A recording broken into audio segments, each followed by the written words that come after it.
The whole universe is functioning in a spirit of selfless service.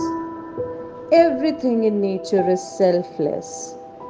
Only we human beings, because of our erroneous ways of living, have become self centered.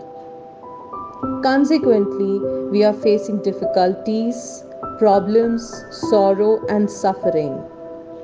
Learn from creation. Give selflessly.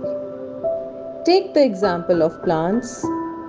They take in water, air, and light, and in return give us food, oxygen, and shelter.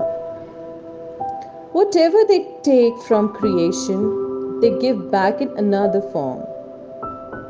We have received so much from nature, from this world, from our parents, family, and friends. Despite that, we fail to acknowledge or reciprocate in any meaningful way. We have been given valuable knowledge and expertise from many teachers in the course of life, but we neglect to share even a fraction of it with others. Countless people have encouraged, helped, and guided us throughout our life. Yet, how many have we helped in life's journey? We must ask these searching questions and honestly reflect on them. If it is not possible to give back to the one who helped you, pay it forward. Help someone else in need.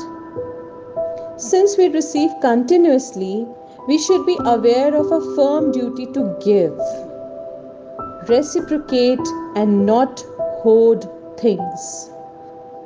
Whenever we receive anything from creation, the community, society, or the nation, it is our duty to give back without any expectations.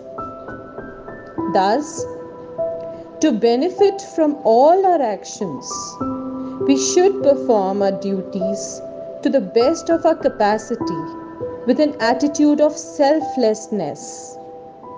There should be neither attachment to the action nor expectations regarding its result. One should only do one's best. Adhering to the principles of Karma Yoga, we will be led to Shreyas, the ultimate good. Thank you and have a blissful day.